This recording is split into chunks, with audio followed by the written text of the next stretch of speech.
Hey, aloha rising one and all. It is day 20, picking up from where I had left off, which is probably about a month ago before the fires here on Maui. And so wanting to jump back into the whole concept of materializing wealth, things here have began, it's not stable. However, it's settling into a transition around the long haul around things here on Maui. And so I want to come back to this because now more than ever, the concept of health, well-being, and vitality under the umbrella of wealth, this concept of the bountiful expression of universal love, is more relevant now than ever.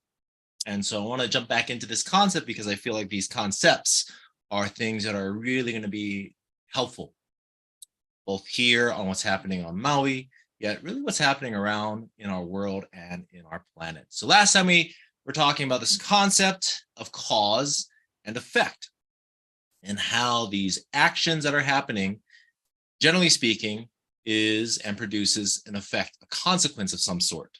What we're experiencing now, though, is a little different because what we're experiencing now is non-linear materialization, which means that things that may not have a direct physical cause may be appearing within our lives. And this is an important thing to talk about because as we talk about this concept,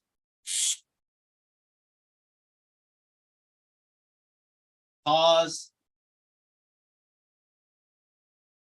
and effect, the traditional material reality that we tend to identify looks at this phenomena.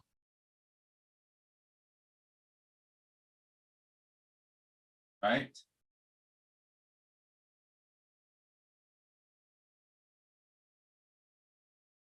To each action, there is an opposite and equal reaction. Now, that is, the breakdown of Newtonian physics in a nutshell, right? Something happens, then something happens, right? What we're talking about now, though, is different. And we want to distinguish and differentiate between what we talk about with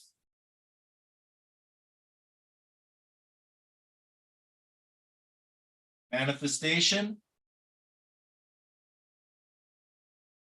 materialization. Manifestation and materialization are actually two separate phenomena altogether.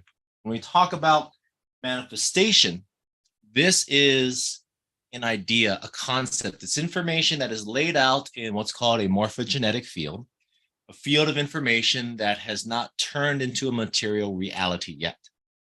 Now, the thing about this is these fields of information, kind of think of it like a radio wave, right? Right now, there are radio waves all around us. It's a projection of information that is coming, that is beaming off of these towers, that has an origin point with whatever radio station is creating that content. Now, this can just be out, invisible to the naked eye, surrounding us at all points. It's always and ever there. However, we're just not able to pick up directly upon it, right? We'll need a radio, a vehicle, a material object that has an antenna that can actually take that information in and project it into our world. Now, similarly, manifestation fields are these fields of information that exist above our mental body. Our physical body is our second dimensional identity. It's our physicality. Our mental body, or this identity that we have, is a third dimensional construct. And above that is where we have these manifestation fields. So back to the radio waves, right? Radio waves are all over the place. We're just not able to perceive it, yet it's there nonetheless. We need to have something that allows it to ground into physical reality, which is the vehicle, then this can be presented through. Now, the thing about that is manifestation fields can, not always, can work their way into materialization. When I talk about materializing wealth, it is anchoring in physical reality, the bountiful expression of universal love, right? And so as that comes into form, as it comes into shape, as it comes into physicality, it needs to downstep. It needs to come into. It seeks to be expressed in physical atomic reality. Now, the thing about that is we can have multiple fields manifestation. These manifestation fields could be something that we thought about when we were, a child, that this is a life that we wanted to have. It could be something that we had thought about 2 years ago that we really wanted to have. Now, the thing about that is these fields of information can have more or less charge, right? Something that we continue to visit and invest in, unfortunately or fortunately, consciously and subconsciously, can supercharge this energy. And the more charge or the more energy manifestation field has, the higher likelihood of its materialization. Let me say that again. The more energy or charge that a manifestation field has, the higher the likelihood of it coming into materialization. Back to the radio, right? Now, sometimes we have radio waves that are stronger than others, right? Perhaps the tower that beams that information has more juice to it. And so the frequency, the energy that it has is more easy to pick up.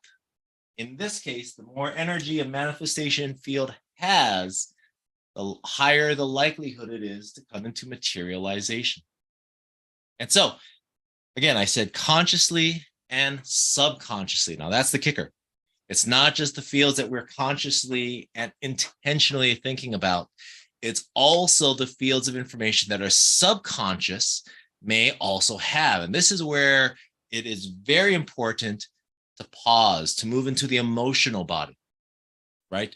That aspect in terms of our feelings and our sensations, because that part of our subconscious mind, our inner child, that part of our ego identity that is seeped in our feelings and emotions and sensations and beliefs and experiences in this life and others may be doing a lot to supercharge these manifestation fields, to drop into material reality. The things that we say we don't want may actually have more energy than the things that we are consciously deciding that we desire. Now, when that comes into play, that's where we get things that we don't necessarily want at this point in life, or things that we had wanted at some point that we never fully reconciled nor cleared and released. Because when that begins to happen, then all of a sudden we start to see materialization of things in a non-linear fashion, right? It's no longer a matter of action and reaction. It's no longer just a matter of simple cause and effect. All of a sudden, these manifestation fields are just popping like popcorn, right? If you think about popcorn in like a big old pot, you got all the kernels in there. We can focus on one kernel. However, all these other ones may be popping around it without the one that we're focusing upon doing diddly squat. And why is that? Right? Well, if we sort of look at the contours of the pot and where heat is distributed, maybe it's a matter of where the energy is going into. Similarly, where is energy going into our manifestation fields? Our thoughts and desires from the subconscious mind. And how much time do we spend on all of that?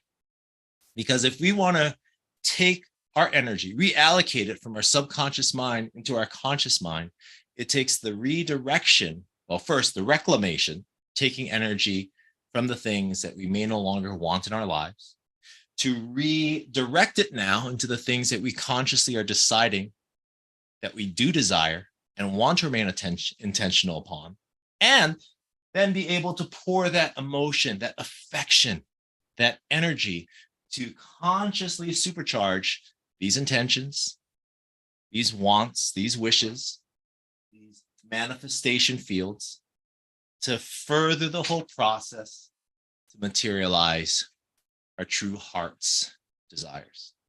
So as we look at this then and now, one of the things that we're really starting to see, and we have been seeing, is the non-linear materialization of manifestation fields. It's no longer a matter simply action and reaction. In fact, it never really was. However, we are starting to see that the cause manifestation fields are now creating an effect, materialization, physical reality of things that are happening seemingly spontaneously and at random. Now, the thing about that is it is not.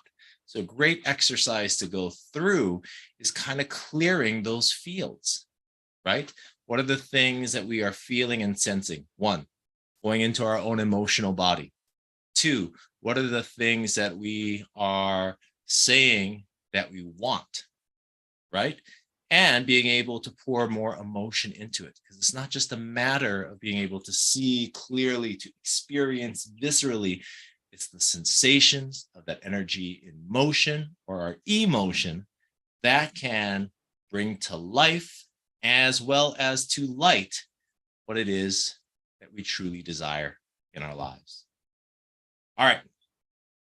Glad to be back into the swing of this. It's been a minute. And so, oh, hi there. Speaking of true hearts, desires. Here's this guy. He's home today. Hi. Got something to show me? Oh, my pictures are ready. I guess that's my cue. All right. I'm coming up. That's it for now. Love and aloha. Take care. And